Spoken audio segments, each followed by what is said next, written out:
आज अभिजीत दीपके ने अपने ट्विटर हैंडल पे एक वीडियो शेयर किया जिसमें पुलिस प्रशासन अपनी जो वाटर कैनन है उसकी नली साफ करते हुए दिखाई दे रहा है। अरे यार, इससे काहे को घबराने?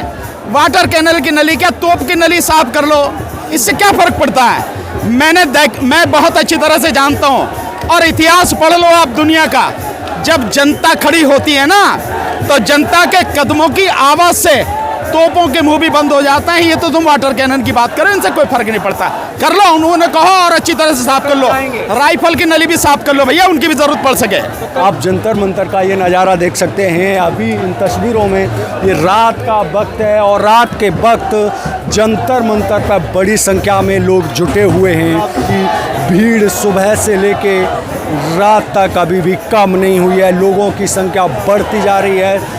लोगों की बड़ी संख्या यहाँ जंतर मंतर पर मौजूद है। और रात है, सुबह संसद मार्च है, लेकिन पुलिस कह रही है कि कोई परमिशन नहीं है। नहीं, परमिशन तो यहाँ पे जब 1 महीने पहले से ये धरना चल रहा है, तभी क्या कोई परमिशन थी? तभी कोई परमिशन नहीं थी। तो कल के लिए परमिशन ना हो, इससे क्या फर्क पड़ता है? इससे कोई फर्क नहीं पड़ता, परमिशन हो ना हो, इससे कुछ नहीं। और परमिशन की ज़रूरत नहीं है। केवल इतना ही होता है कि संविधान ने अधिकार दिया है और आप शांतिपूर्वक तरीके से, संवैधानिक तरीके से, लोकतांत्रिक तरीके से आप प्रदर्शन करो। हर किसी को अधिकार है, इसमें परमिशन की कोई ज़रूरत नहीं है। लेकिन सर, अभी जिस तरह से पुलिस ने अपना वीडियो जारी करके बोला है कि ये जितना बैरिकेड है इसके बाहर की कोई परमिशन नहीं है, धारा 163 लगी है। इतना तो वो मान ही रहे हैं कि इसके अंदर तो परमिशन है।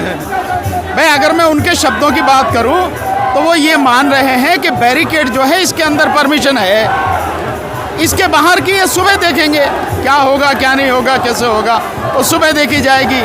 और परमिशन की ज़रूरत नहीं होती। मैंने बताया कि शांतिपूर्वक तरीके से होना चाहिए और लोकतांत्रिक तरीके से होना चाहिए। तो ये सब अपना रहे, वो सब यहाँ जितने भी प्रदर्शनकारी हैं, ये लोकतांत्रिक तरीके से और शांतिपूर्वक तरीके से ही 1 महीने से प्रदर्शन कर रहे हैं। सिंपल सी बात है। लेकिन सोनम वांगचुक को अभी तक छोड़ा नहीं गया है, क्या लीगल चीज़ें हो सकती हैं? नहीं, ये सरकार का है भाई, क्यों नहीं छोड़ रही है? सरकार को कहीं डर है। सरकार को शायद ये डर है कि इस समय अगर सोनम वांगचुक यहाँ आ जाएंगे तो जो संख्या दिख रही है, हो सकता है इस न्यूज़ के जाते ही ये संख्या कई गुना बढ़ जाए। कुछ भी हो सकता है। इसलिए सरकार डरी हुई तो है, इतना तो पक्का है, इसीलिए शायद छोड़ नहीं रही है। लेकिन सरकार और परिवार के बीच में मतभेद हैं। परिवार कह रहा है कि हम सोनम वांगचुक को दूसरे हॉस्पिटल में दिखाना चाहते हैं, लेकिन परमिशन नहीं दे रही है। ये सरकार की गुंडागर्दी है जो उन्हें छोड़ नहीं रही है। अन्यथा तो परिवार का हक पहले है, या जो व्यक्ति है ये उसकी मतलब उसका अधिकार है कि वो कहाँ अपना इलाज कराना चाहे, उसका राइट तो उनके परिवार का हक है ये कहाँ वो इलाज कराना चाहे। ये सरकार की गुंडागर्दी है जो उन्हें दूसरे हॉस्पिटल में शिफ्ट नहीं करने दे रही है। तो क्या लगता है, जिस तरह का अभी जंतर मंतर पर रात के समय ये नज़ारा है, कैसे देख रहे हैं इस तरह? नहीं, देखने में नज़ारा बहुत बढ़िया लग रहा है, बहुत संख्या है। और जैसा मैं सारा एनालाइज कर रहा हूँ, जो इस समय संख्या है, कल इससे 10 गुना संख्या में होगी आपकी, निश्चित रूप से। और सरकार, मुझे जहाँ तक समझ में आ रहा है, बॉर्डर सील करने का प्रयास करेगी। दिल्ली के बॉर्डर वगैरह सील करने का प्रयास करेगी। मुझे नहीं पता कि मेट्रो को भी रोकने का प्रयास करेगी नहीं। अगर मेट्रो चली तो मतलब यहाँ संख्या 10 गुना से ज़्यादा होगी, इसमें कोई मुझे इस समय शक नहीं है। तो ये तो इसका नज़ारा है। रही बात ये कि हमें सफलता कितनी मिलती है और कम मिलती है, बस। लेकिन आप संसद जाएंगे क्यों वहाँ पर, क्या रीजन? नहीं, जब इस बात की घोषणा की है कि संसद तक मार्च है, तो संसद तक मार्च करेंगे। अब हम अपना काम करेंगे, सरकार अपना काम करे, देखते हैं कहाँ तक क्या होता है। ये जो क्या कहना चाहेंगे, आज आप रात में हैं, यहाँ से क्या कहने के लिए कुछ रहा नहीं है। अब तो सरकार की गुंडागर्दी को खत्म करने का समय है। जो यहाँ लोग इकट्ठे हुए हैं, इन लोगों को भी ये बात समझनी होगी कि केवल एक के इस्तीफे से बात नहीं है।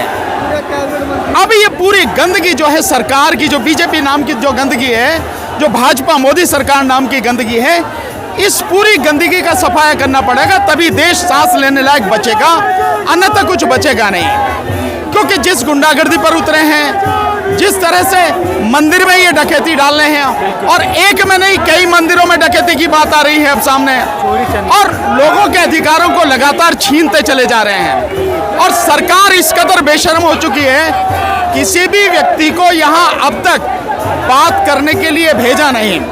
और जिस तरह से सोनम वांगचुक जी को उठाया गया, हाई कोर्ट के आदेश में कहीं इस तरह का नहीं लिखा कि आप इस तरह से उठाएंगे। और वैसे भी अगर किसी को आप उठाएंगे तो उसका एक कानूनी तरीका होता है, एक सभ्य तरीका होता है, जो किया नहीं उसने। माना अगर ये दिल्ली पुलिस वाले नहीं होते, हमें क्या पता है, जिस तरह से वो कोई गुंडे भी हो सकते थे, वो आरएसएस बजरंग दल के गुंडे भी हो सकते थे। अगर उन्हें कहीं ले जाके उनके साथ कोई संगीन वारदात कर दी जाती, जिम्मेदार कौन होता? ये बात। और अगर हाई कोर्ट का आदेश था, उसका तरीका ये है कि पहले आके हाई कोर्ट का आदेश दिखाते कि देखिए हमारे पास हाई कोर्ट का ये आदेश है, इस आदेश में ये लिखा है, हम आए हैं उसी के लिए आए हैं, और बाकायदा ड्रेस में आते। चोरों की तरह क्यों आए? लेकिन ये तो चोर और डकैत हैं, वही काम करते हैं, उसीलिए वो आए, उसी तरह से उन्होंने काम किया।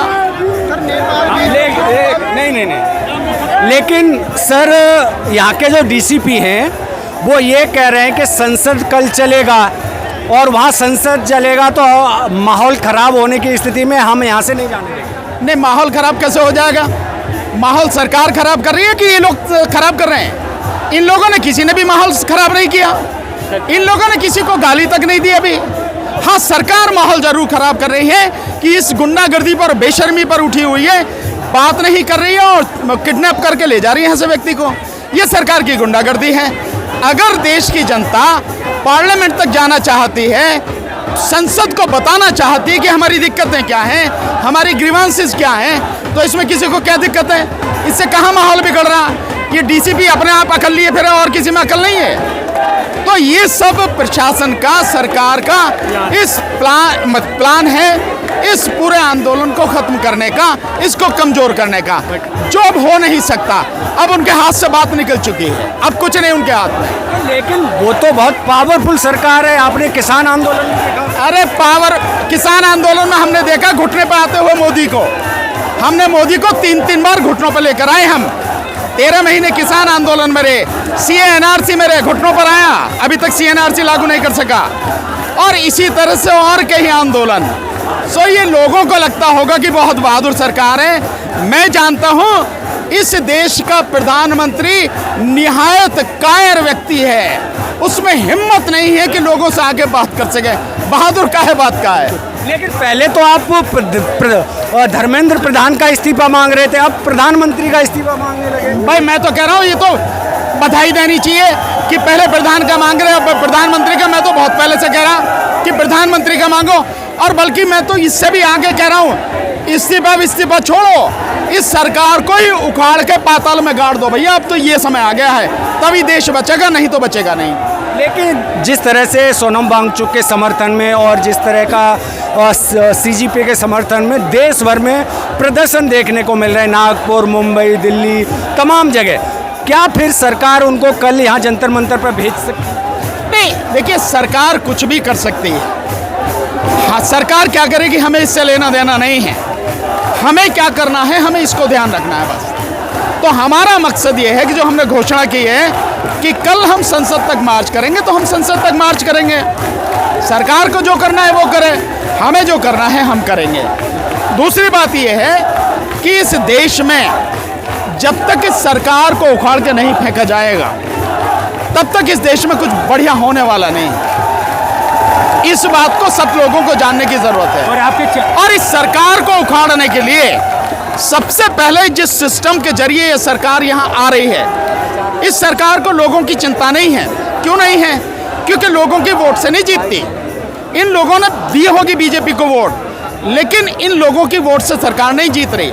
सरकार जीत रही है जो गुंडा इलेक्शन कमीशन बिठा रखा है, जो गुलाम इलेक्शन कमीशन बिठा रखा है, और वो जो बेईमानी सरकार के लिए करता है, वो ईवीएम के माध्यम से हो, वो एसआईआर के माध्यम से वोट काट के हो, वो जो प्रशासनिक अधिकारी हैं आरओ के माध्यम से, एआरओ के माध्यम से, एसएसपी के माध्यम से, और पैरामिलिट्री फोर्सेस के माध्यम से जो कब्जा किया जाता है काउंटिंग के समय, वोट नहीं डालने दी जाती हैं उसके पोलिंग के समय, और काउंटिंग के समय जो है जो मनमर्जी होती है वैसे काउंटिंग कराते हैं और जिसको चाहे वो घोषित कर देते हैं। बीजेपी के हारे हुए कैंडिडेट को जीता घोषित कर देते हैं। इस सब की वजह से दिक्कत हो रही है। तो होना चाहिए कि इस इलेक्शन कमीशन को सबसे पहले देशद्रोह के आरोप में गिरफ्तार किया जाए, इसे जेल भेजा जाए, SIR बंद की जाए, EVM को खत्म किया जाए, बैलेट पेपर से चुनाव हो। और जब तक ये नहीं हो, इस देश में चुनाव नहीं होना चाहिए।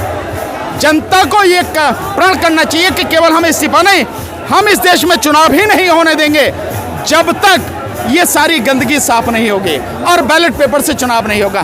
तभी आप इनको सत्ता से बाहर निकाल सकते हो। अगर यही सिस्टम रहा तो आप इन्हें नहीं हरा सकते। आज अभिजीत दीपके ने अपने ट्विटर हैंडल पे एक वीडियो शेयर किया जिसमें पुलिस प्रशासन अपनी जो वाटर कैनन है उसकी नली साफ करते हुए दिखाई दे रहा है। अरे यार, इससे काहे को घबराने? वाटर कैनल की नली क्या, तोप की नली साफ कर लो, इससे क्या फर्क पड़ता है? मैं बहुत अच्छी तरह से जानता हूँ, और इतिहास पढ़ लो आप दुनिया का।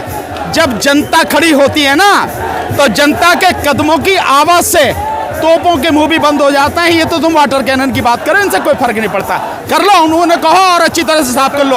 राइफल की नली भी साफ कर लो भैया, उनकी भी जरूरत पड़ सके। इससे घबराने की बिल्कुल जाएंगे, जाना चाहिए, उसमें क्या दिक्कत है किसी को? बड़ी संख्या में लोग मौजूद हैं, बड़ा हुजूम। रात में भी ये नज़ारा आप देख सकते हैं कि किस तरह से जंतर मंतर पर बड़ा और विशाल जनसैलाब रात के समय है। ये जंतर मंतर की तस्वीरें हैं इस वक्त की, आप इन तस्वीरों में देख रहे हैं। लोग कम नहीं हो रहे, मैं आपको दिखा रहा हूँ। लोग गाड़ियों के ऊपर भी चढ़े हुए, दूर तक मैं दिखा रहा हूँ। ये दूर तक का नज़ारा है, आप इन तस्वीरों में देख रहे हैं। इन तस्वीरों में देख रहे हैं, ये दूर तक का नज़ारा है।